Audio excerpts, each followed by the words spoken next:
Hans von Spakovsky is a former member of the Federal Election Commission. He's a senior legal fellow at the Heritage Foundation in Washington, and he joins us tonight. Hans, thanks for coming on. Sure.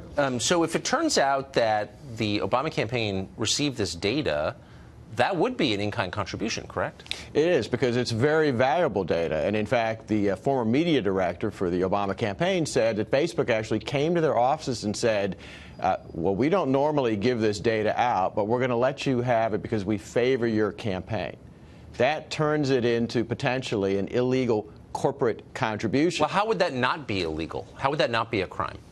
Well, you know, if they made this data available to anybody who wants it, well, then, of course, any campaign could get it. But the fact that they specifically had rules against this does make it an in-kind contribution.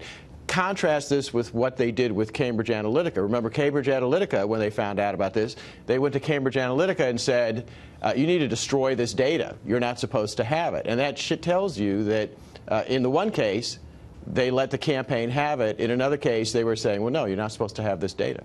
So Facebook, but also Google and Twitter and Apple, the big tech companies, could easily throw an election, and we wouldn't know it. And so we should be terrified of this. I don't think we're terrified enough.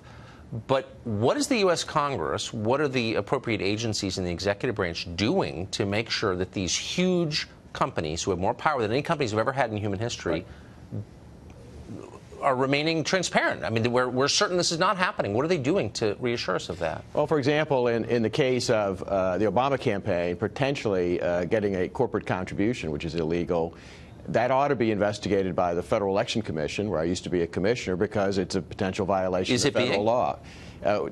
No idea whether they are going to open up an investigation. Potentially, also, the U.S. Justice Department could investigate it, because if it was an intentional and knowing violation of the law, that takes it from being a civil violation to a criminal violation. So both of those federal agencies have potential jurisdiction over this. So far, no one has said at any of those agencies that they're going to open up an investigation. That's what they ought to do, though. Yeah.